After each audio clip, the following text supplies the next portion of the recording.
Saya tidak diikut sertakan dalam Dewan Moneter. Padahal sebelumnya meskipun Bappenas tidak menjadi anggota, tapi selalu diundang. Dan saya juga tidak ada masalah karena saya bukan kepentingan saya masalah moneter kan. Kepentingan sekarang masalah pembangunan. Tapi sebagai akibat daripada itu memang saya tidak begitu mengikuti perkembangan yang terjadi menjelang krisis. Semua orang bilang fundamental ekonomi kita baik sehingga tidak mungkin kita akan terserang oleh krisis seperti negara lain. Waktu itu sudah mulai Thailand, mulai terserang Korea, mulai bahkan Malaysia. Jadi kita dianggap, dan juga oleh pengamat-pengamat internasional juga, kita dianggap ekonomi kita baik. September-Oktober 97 terlihat bahwa ekonomi kita tidak sekuat itu. Terjadi serangan terhadap rupiah, terus pemerintah menutup bank-bank, 16 bank. Penutupan bank itu suatu langkah yang benar dan baik ya. Karena kalau tidak dia ada pendarahan. Karena bank-bank itu sudah tidak kuat bertahan lagi. Tapi pada waktu pemerintah menghidupkan kembali satu bank, kemudian kepercayaan pasar kepada kebijakan pemerintah menjadi hilang. Sehingga rupiah makin memburuk. Terus pada bulan Desember ada rumor mengenai Pak Harto sakit, makin memburuk lagi sehingga pada waktu awal sebelum krisis rupiah kita 2.400 per dolar, bulan Desember itu sudah 5.000.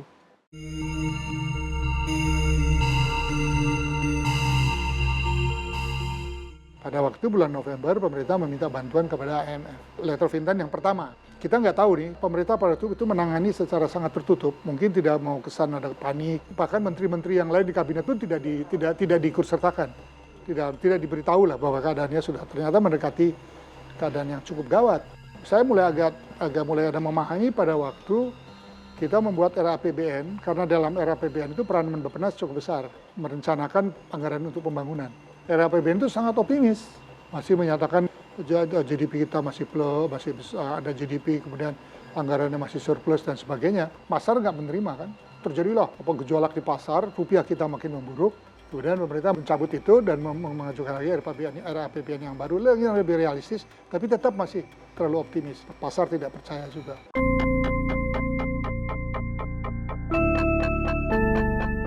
Kemudian beliau membuat menandatangani letter of intent baru pada bulan Januari itu, di mana menjadi masalah juga karena pada waktu itu yang namanya Kamdesu, managing director dari IMF itu bertolak pinggang gitu ya, karena itu pertama kali presiden menandatangani, biasanya kan menandatangani kan menteri, tapi dilihat oleh masyarakat sepertinya memandang rendah lah. Itu juga soal kecil begitu jadi rame di koran. Tapi yang aneh, kedua letter of intent tidak diumumkan kepada masyarakat. Saya sebagai Menteri Bappenas saja nggak tahu. Pak Harto sendiri sebenarnya sudah mulai kesal sebenarnya ya. Kenapa kok segala yang diminta oleh para menteri ekonomi ini saya ikuti kok rupiahnya nggak baik-baik gitu kan. Apa saja yang diinginkan oleh tutup bank, tutup. IMF tanda tangan. Apa yang diminta oleh para menteri itu sudah beliau setujui lah semuanya. Tapi kok nggak bagus-bagus ekonominya ini, begitu. Jadi pada waktu terbentuk kabinet baru, bulan Maret, saya diminta oleh Presiden menjadi Menko Ikuin. Agak terperanjat juga saya, sudah Ketua Bappenas, sekarang Menko Ikuin, dan merangkap. Di waktu ketemu dengan saya, beliau bilang, cobalah dikembalikanlah ekonomi kita gitu. Habibie di Ristek, ya di Bappenas, nanti harus ketemu gitu. Teknologi sama real sektor, itu tugas saya. Begitu itu pikiran Pak Harto, jadi mungkin menempatkan saya di situ bukan kebetulan. Memang beliau ada rencana untuk bagaimana menghidupkan sektor real. Nah, pada waktu itu memang sudah terasa sektor real kita lemah sekali kan. Jadi langkah saya yang pertama mengembalikan hubungan baik dengan masyarakat internasional. IMF dengan World Bank itu bukan bantuan uang yang penting banget. Pengaruhnya pada pasar. Jadi pasar itu kalau begitu ada gerakan itu terus lari uang gitu. Nah kalau uang udah lari kan kita punya devisa berapa bisa mau, itu kan terbatas. Uang di bank itu udah kosong. Memang kita harus segera mengembalikan kepercayaan pasar kepada ekonomi kita supaya uangnya kembali, devisa itu supaya kembali. Kan kita nggak bisa mencetak devisa, rupiah bisa kita cetak, devisa gimana bisa kita cetak. Langkah saya yang kedua adalah menutup bank-bank. Yang sekarang ini nerima BRBI macam-macam, kita tutup. Kita diambil alih oleh negara gitu ya. Dan tidak lagi menerima kucuran. Tapi cara saya agak berbeda dengan penutupan bank tahun 97. Pada waktu 97 itu penutupan bank itu, masyarakat tuh nggak tahu banknya ditutup aja. Tidak ada penjelasan gitu. Sehingga bank-bank yang masih ada itu kan pada ketakutan. Jangan-jangan saya juga ditutup, maka terjadilah ras tuh serbuan kepada bank. Karena tahu kapan saya ditutup nih. Tapi pada waktu saya menutup, saya nggak bilang gitu. Kita langsung diberi penjelasan, bank ini ditutup karenanya ini gitu. Dan dibikin pengumumannya itu Jumat sore. Sabtu Minggu kan banknya tutup. Weekend. Jadi orang tidak punya kesempatan buat ras. Hari Senin sudah tenang dan deposito dari orang-orang yang dari bank-bank ditutup itu dipindahkan ke bank-bank yang tidak ditutup.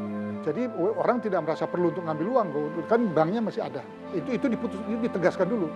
Semua deposito dipindahkan, ditetapkan. Misalnya bank ini pindahkan ke bank itu, bank ini bilang, terutama ke bank-bank pemerintah.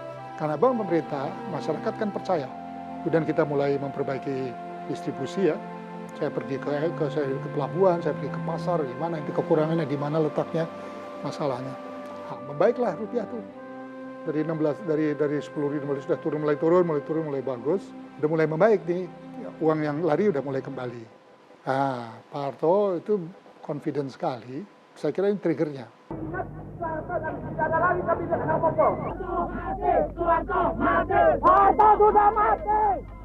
Kita dikasih syarat-syarat, kalau yang benar kita ikuti. Monopoli dulu dihilangkan, saya ikuti. Yang begitu-begitu oke kan, bagus sekali buat kita. Mengulangi birokrasi. Terus harus menaikkan BBM. Dia bilang harus segera, menurut dia. Nah, dalam perundingan di situ, saya dengan menteri-menteri dan IMF, saya bilang saya keberatan untuk menaikkan sekarang, karena tidak mungkin rakyat bisa memikul ini. Saya bilang gini, kita tunggu aja 3 bulan dulu, bulan Juli. Saya bilang. Itu pun kita lihat dulu, kalau memang ekonominya belum baik, ya jangan. Ya tapi ini syarat dari kami. Saya bilang sama IMF, begini aja deh, kamu cari aja, kamu berunding aja sama orang lain. Nggak usah berunding dengan saya. Akhirnya mereka bilang begini deh, nanti kami datang lagi bulan Juni, misi lagi, terus kita lihat lagi. Udah sepakat gitu. Terus kita laporkan ke Presiden. Di sini saya agak kaget. Presiden pada waktu mengatakan, ya kalau harus naikin sekarang aja. Kenapa kita harus membodohi rakyat gitu, menunda kenaikan nanti. Jadi baru saja menaikkan harga beras, harga pembelian beras oleh Bulog dan lemak. Jadi sekarang petani kan lagi punya uang, dia bilang. Nah, jadi saatnya sekarang untuk menaikkan. Petani lagi punya uang, ekonomi kita sudah membaik, kenapa ditunda bulan Juli? Saya kira itu triggernya.